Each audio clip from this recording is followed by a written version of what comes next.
इस वीडियो में उत्तर रामचरितम के 37वां पद्य आरंभ किया जा रहा है, जिसकी वक्ता वासंती है। वासंती राम से कहती है, देव देव हे महाराज, अस्मिन्नेव लतागृहे तम अभवस्तन्मार्गदत्त क्षणः सा हंसैः कृतकौतुकाचिरम् अभूत गोदावरीसैकते आयान्त्या परिदुर्मनायतीमिव त्वां वीक्ष्य बद्धस्तया कातर्यात् अरविन्दकुड्मलनिभो मुग्धः प्रणाम अंजलिः।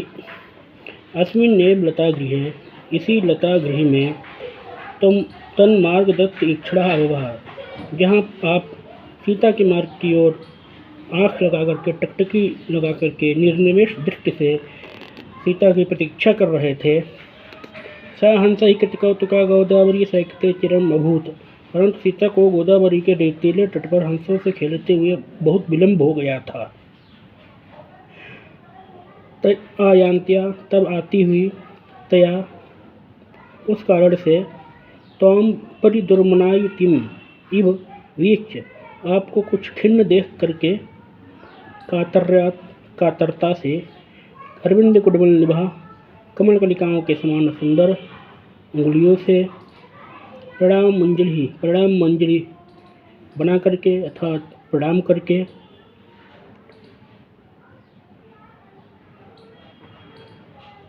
दूरात प्रणामांजलि, दूर से ही आपको प्रणामांजलि समर्पित की, आपको दूर से ही प्रणाम किया। उसको स्मरण करके राम व्यथित हो गए और राम ने कहा, राम अयि चंडी जानकी, अरे चंडी जानकी, इतस्ततो दृश्यसे न अनुकंपसे, इधर उधर दिखाई देती हो परंतु दया नहीं कर रही हो। हा देव स्फुटति हृदयं ध्वसते देहवन्दा, शून्यं मन्ये जगद विरलं ज्वालम् अन्तर्जलामि। सीदन्नन्धे तमसि विधुरो मज्जत इव अंतरात्मा, विषमं मोहा स्थगयत् यत् कथं मंदभाग्यः करोमि। हा देवी, अरे देव सीते, हृदयं स्फुटति, हृदय फटा जा रहा है। देह बंधा ध्वसते, शारीरिक बंधन शिथिल हो रहे हैं। जगत शून्यम मन्ये, संसार शून्य के समान दिखाई दे रहा है। अंतः अविरल ज्वालम जलामि, शरीर अंदर ही अंतर निरंतर जला जा रहा हूँ। सीदन विधुरा अंतरात्मा अंधे तमस मज्जित इव, मेरी व्याकुल अंतरात्मा घोर अंधकार में धसी हुई सी जा रही है। मोहा विश्वक स्थगयत, चारों ओर से मोह मुझे घेर रहा है। मंदभाग्य कथम करूँ, अरे मैं भाग्य क्या करूँ, मैं भाग्यहीन क्या करूँ। सीता, दिष्टया प्रत्यापन्न चेतो राम भद्रा, सौभाग्य से राम की चेतना लौट आई है। राम आलिम्पनमृतमयैरिव प्रलेपैरन्तर्वाशत् बहिरपि वा शरीरधातून् संस्पर्शः पुनरपि जीवयन् कस्माद् आनन्दं परम् इव आददाति मोहम्। अमृतमयैः प्रलेपैः अंतर्वा बहिरब्बा शरीरधातून् आलिम्पन इव जीवयन् अकस्मात् संस्पर्शः पुनरपि आनंदात् अपरम मोहम आददाति इव। आंतरिक और बाह्य धातुओं पर अमृतमय लेप करता हुआ, मानो मुझको पुनर्जीवित बनाता हुआ सा यह स्पर्श सहसा आनंद से मुझको पुनः मोहित अर्थात मूर्छित कर रहा है।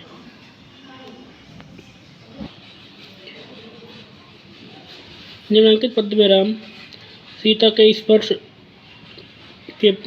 का स्मरण कर रहे हैं। राम सखी, अरे सखी, कुतः प्रलापः, प्रलाप का क्या कार्य। जही तो यह पूर्वं परिणय विधौ कंकणधरः, पहले विवाह के समय कंगन युक्त जिस हाथ को मैंने पकड़ा था, सुधा सूतेः पादैर अमृत शिशयैर्यः परिचितः, तथा जो चंद्रमा की अमृतमय किरणों से परिचित था, अर्थात चंद्र किरणों के समान शीतल था। स एव अयं तस्यादि इतरकरोपम्य सुभगो मया लब्धः पाणिर्ललित लवली कंदलनिभः। उससे पकड़े हुए दूसरे हाथ के समान सुशोभित लवली लता के अंकुर के समान इस हाथ को मैंने पकड़ लिया है। राम राम धिक् प्रमादहारे असावधानी को धिक्कार है।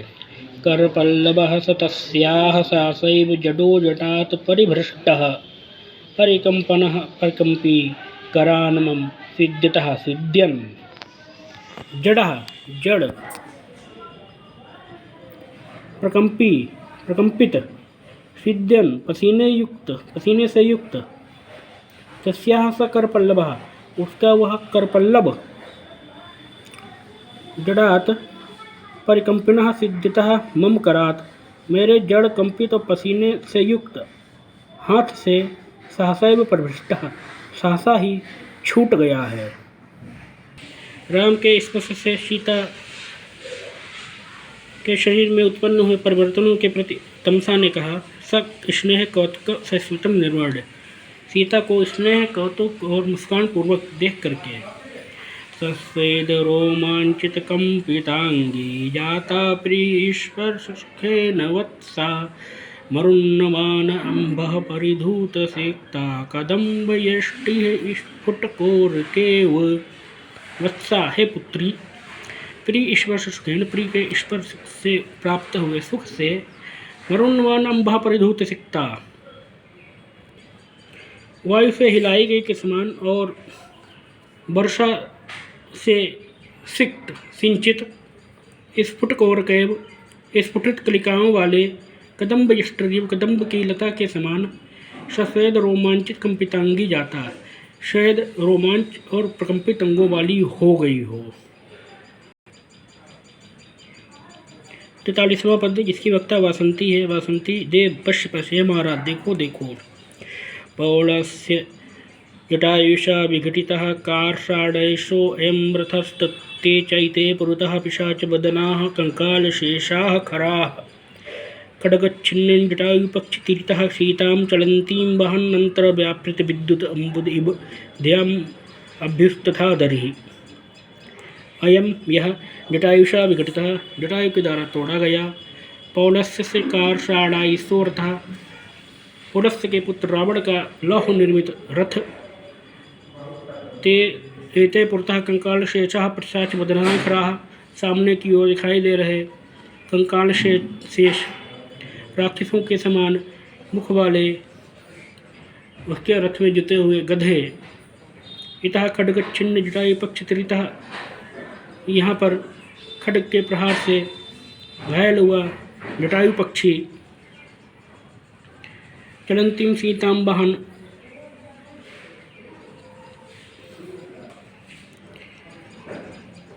इतः खड्ग छिन्न जटायु पक्षितः यहाँ इधर खड्ग के प्रहार से जटायु के पक्षों के पंखों को काट कर अर्हि शत्रु रावण चलंतीम सीतां वहन विलाप करते हुए सीता को ले जाते हुए अंतर्व्यापृत विद्युत अम्बुद इब ध्यान मेघ के अंदर चमकने वाली विद्युत के समान सीता को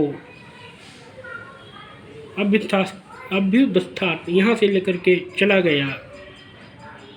44वां पद राम कह रहे हैं। उपायानां भावाद विरल विनोद व्यतिकरैर् विमदैर्वीराणां जगति जनति अति अद्भुत रसः वियोगो मुग्ध्याख्याः सखलु रिपुघाता बधिर्भूत कटुस्तूष्णीं सह्यो निरवधिर अयं तु प्रविलयः। उपायानां भावात् उपायों के होने से अविरल निरंतर विनोद व्यतिकरैः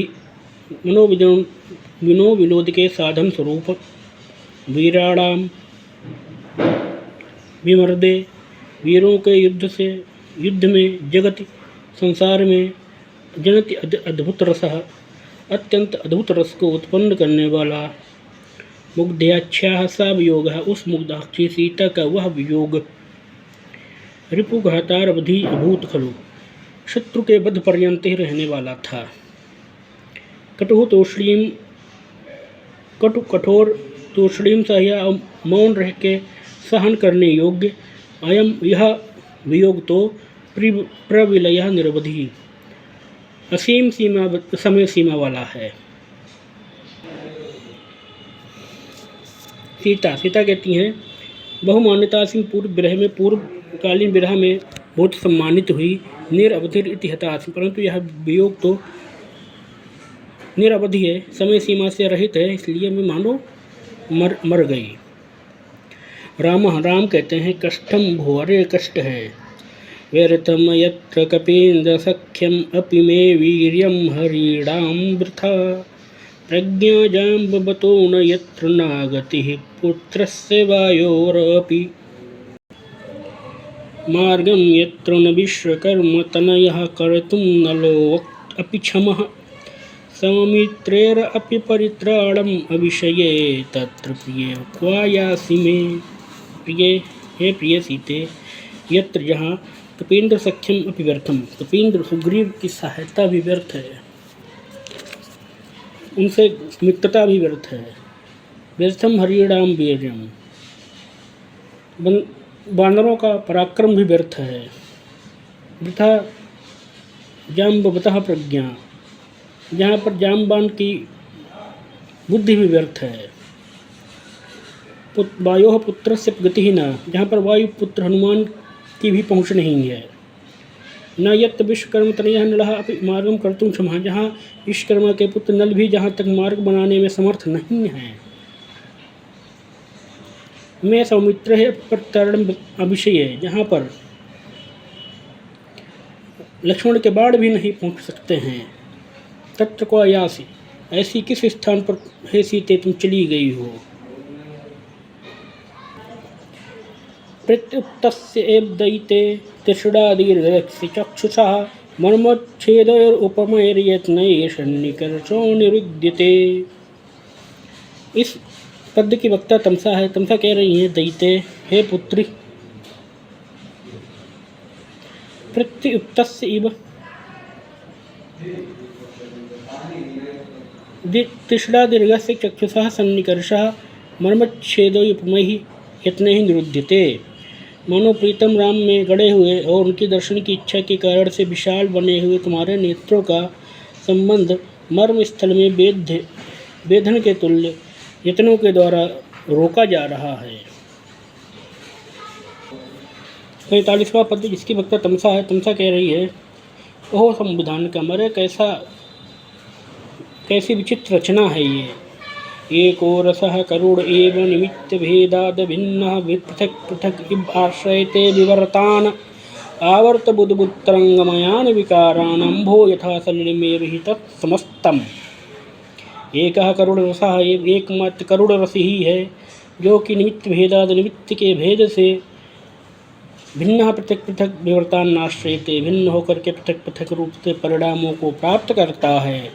यथा जैसे अम्भा जल आवर्त बुद्बुद तरंगमयान विकारान, आवर्त बुद्बुद और तरंग आदि विकारों को प्राप्त करता है। तत्समस्तम सलिलम एवं ही, पर वास्तव में वह संपूर्ण जल एक ही चीज है, भिन्न नहीं है।